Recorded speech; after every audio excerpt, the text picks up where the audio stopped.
आपका स्वागत करती हूँ। हम आपके लिए जो जीके की वीडियो की सीरीज जो हमने चला रखी है, आज हम उसमें हिस्ट्री ऑफ इंडिया से नेक्स्ट क्वेश्चन 25 क्वेश्चन डिस्कस करेंगे। आइए देखते हैं। क्वेश्चन नंबर फर्स्ट है हमारा, सर्वप्रथम भारतवर्ष का जिक्र किस अभिलेख में है?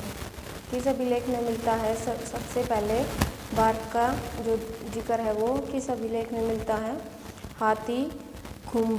हाथीगुम्बा नामक अभिलेख है जिसमें सबसे पहले भारतवर्ष का जिक्र मिलता है। ओके, नेक्स्ट क्वेश्चन पर आते हैं हम। नेक्स्ट है हमारा, सती प्रथा का पहला लिखित साक्ष्य किसमें है? जो सती प्रथा हमारी थी, प्राचीन काल में एक सती प्रथा होती थी, जो सती प्रथा थी उसका लिखित साक्ष्य किस में मिलता है? एरन अभिलेख में। एरन अभिलेख में क्या मिलता है? सती प्रथा का पहला लिखित साक्ष्य मिलता है एरन अभिलेख में। क्वेश्चन नंबर थर्ड पे हम आते हैं, रेशम बुनकरों की जानकारी किससे मिलती है? जो रेशम बुनकर थे, रेशम का जो हमारे कपड़े होते थे उनके जो बुनकर हुआ करते थे उनकी जानकारी किससे मिलती है? मंदसौर अभिलेख से। किस अभिलेख से मिलती है हमें? मंदसौर अभिलेख से हमें रेशम बुनकरों की जानकारी मिलती है। क्वेश्चन नंबर फोर्थ हम देख लेते हैं, अभिलेखों का अध्ययन क्या कहलाता है? हम जब अभिलेखों का अध्ययन करते हैं तो उसको क्या बोलते हैं? एपिग्राफी। क्या बोलते हैं उसको? एपिग्राफी। अभिलेखों के अध्ययन को, अभिलेखों के कोई स्टडी करता है तो उसको क्या बोला जाता है? एपिग्राफी उसको बोला जाता है। जिस काल का कोई लिखित विवरण नहीं है उसे क्या कहते हैं? प्रागैतिहासिक काल उसको बोला जाता है। प्रागैतिहासिक काल बोलते हैं जिसका कोई भी लिखित विवरण नहीं है। कुछ प्राचीन काल से जो पाषाण युग से अवशेष मिले हैं उनके आधार पर ही उसके बारे में बताया गया है, पर उसका कोई भी कहीं भी लिखित विवरण नहीं दिया गया है। उस काल को कहा जाता है प्रागैतिहासिक काल। इस क्वेश्चन को इस तरह से भी आपसे पूछा जाता है कि किस काल का लिखित विवरण नहीं है? प्रागैतिहासिक काल, आप इसको बताना। ये नेक्स्ट हम देख लेते हैं। क्वेश्चन नंबर 6 पर आते हैं, ज्ञानी मानव या होमो सैपियंस का प्रवेश धरती पर कब हुआ था? जो मानव है उसका धरती पर प्रवेश कब हुआ था? 30 या 40 हजार वर्ष पूर्व हुआ था। कितने वर्ष पूर्व हुआ था? 30 या 40 हजार वर्ष पूर्व हुआ था। जो हमारे मानव हैं उनका होमो सैपियंस उनको बोलते हैं, जो प्राचीन काल में सबसे पहले जो ह्यूमन बीइंग थे जो धरती पर आए थे। क्वेश्चन नंबर 7 पर हम आते हैं, पूर्व पाषाण युग के मानव की जीविका का मुख्य आधार क्या था? जो पूर्व पाषाण युग था, पाषाण युग से भी पहले का जो काल था, उस युग के मानव की जीविका का मुख्य आधार क्या था? शिकार था।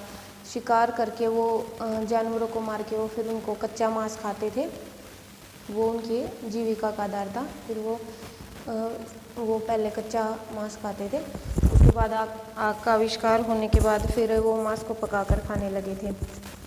नेक्स्ट हम क्वेश्चन नंबर 8 पे आते हैं, आग का आविष्कार कब हुआ था? आग का आविष्कार कब हुआ था?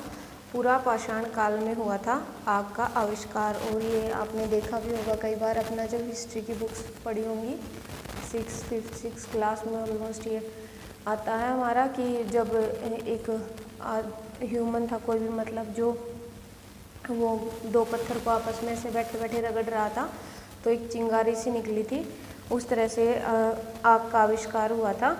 वो कब हुआ था? पूरा पाषाण काल में हुआ था आग।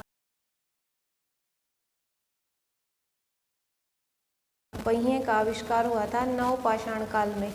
कब हुआ था पहिए का आविष्कार? नव पाषाण काल में हुआ था पहिए का आविष्कार। क्वेश्चन नंबर 10 हम देख लेते हैं, मनुष्य ने सर्वप्रथम किस धातु का उपयोग किया? जो हमारे ह्यूमन बीइंग्स थे उन्होंने सबसे पहले किस मेटल का प्रयोग किया था? तांबा का। किसका किया था? तांबा का प्रयोग किया था सबसे पहले। क्वेश्चन नंबर 11 पे हम आते हैं, प्रथम औजार कौन सा था? मनुष्य द्वारा बनाया गया सबसे पहला औजार कौन सा था? कुल्हाड़ी। कौन सा था?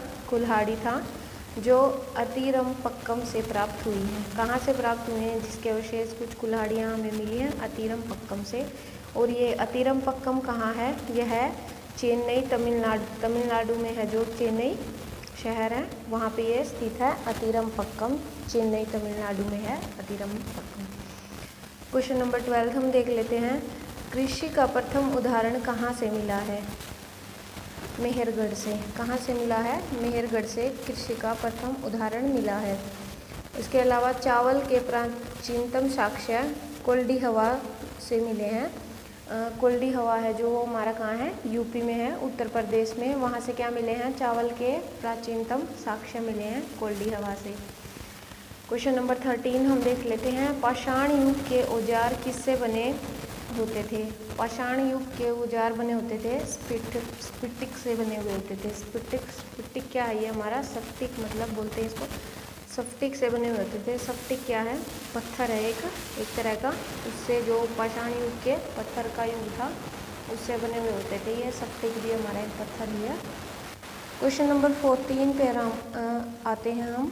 भारत का सबसे प्राचीन नगर कौन सा है? भारत का सबसे प्राचीन नगर है मोहनजोदड़ो। मोहनजोदड़ो जो है वो हमारा भारत का सबसे प्राचीन नगर है।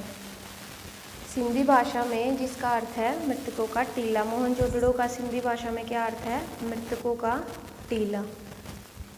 ओके, क्वेश्चन नंबर 15 हम देख लेते हैं। सिंधु सभ्यता की खोज किसने की थी? सैंधव जो हमारी सभ्यता थी, हड़प्पा संस्कृति थी जिसमें, उसकी खोज किसने की थी?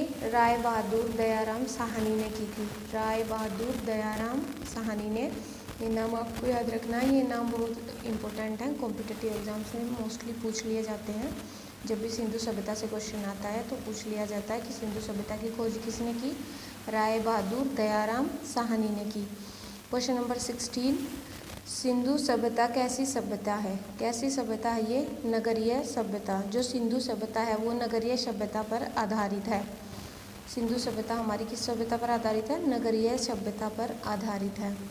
क्वेश्चन नंबर 17 हम देख लेते हैं। सैंधव सभ्यता से प्राप्त परिपक्व अवस्था वाले स्थलों में बड़े नगर कौन से थे?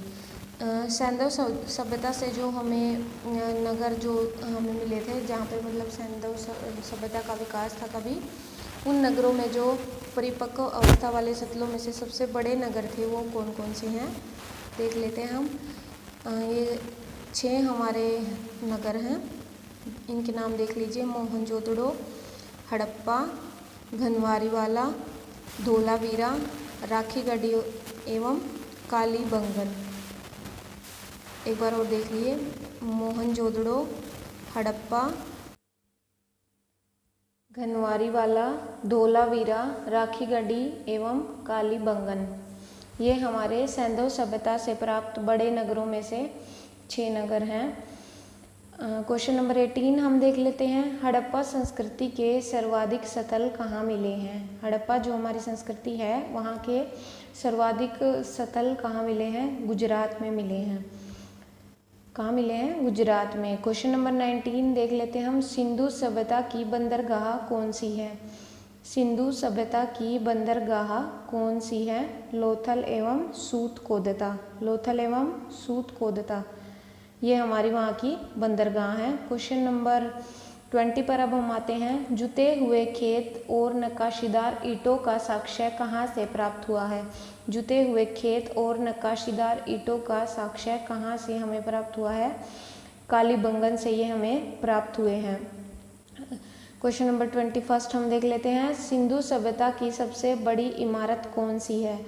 सिंधु सभ्यता की सबसे बड़ी इमारत है हमारी मोहनजोदड़ो से प्राप्त अन्नागार जो है वो सिंधु सभ्यता की सबसे बड़ी इमारत है। मोहनजोदड़ो से प्राप्त अन्नागार। इसके अलावा जो वहाँ का वृहद स्नानागार था मोहनजोदड़ो का, वो उस टाइम की प्रमुख स्मारक हुआ करते थे। वहाँ के जो वृहद स्नानागार जो थे वो मोहनजोदड़ो के प्रमुख स्मारक थे, और ये जो अन्नागार थे ये वहाँ की सबसे बड़ी इमारत थी। अब हम आगे क्वेश्चन नंबर 22 पर आते हैं। हड़प्पा सभ्यता से हमें कौन सा चिन्ह मिला है? हड़प्पा सभ्यता से हमें स्वास्तिक का चिन्ह मिला है। हड़प्पा सभ्यता से हमें कौन सा चिन्ह मिला है? स्वास्तिक का चिन्ह हमें मिला है हड़प्पा सभ्यता से। क्वेश्चन नंबर 23 पर हम आते हैं। सैंधववासी कैसे वस्त्रों का प्रयोग करते थे? जो सिंधु सभ्यता के लोग थे वो कैसे वस्त्रों का प्रयोग किया करते थे? सूती एवं ऊनी वस्त्रों का वो प्रयोग किया करते थे। सिंधु सभ्यता के लोग जो थे वो सूती एवं ऊनी वस्त्रों का उपयोग किया करते थे। क्वेश्चन नंबर 24 पर हम आते हैं। सिंधु सभ्यता के विनाश का कारण क्या था? सिंधु सभ्यता के विनाश का कारण था बाढ़। बाढ़ जो था वो सिंधु सभ्यता के विनाश का कारण था। क्वेश्चन नंबर 25 और इस वीडियो का लास्ट क्वेश्चन हम देख लेते हैं। आग में पकी हुई मिट्टी को क्या कहते हैं? टेराकोटा बोलते हैं। आग में पकी हुई मिट्टी को टेराकोटा कहते हैं। ये था हमारा आज का भारत का इतिहास जो हमने चला रखी है सीरीज, उसका वीडियो 25 क्वेश्चंस का ये कंप्लीट हो गया है। अगर आपको हमारा वीडियो हेल्पफुल लगता है तो हमारे वीडियो को लाइक और चैनल को सब्सक्राइब और वीडियो को शेयर ज़रूर करें। और हमारे इस तरह की और हेल्पफुल वीडियो देखने के लिए नोटिफिकेशन बेल को ऑन करें ताकि हम जब वीडियो डालें आपके सामने नोटिफिकेशन आ जाए। Okay students, thank you.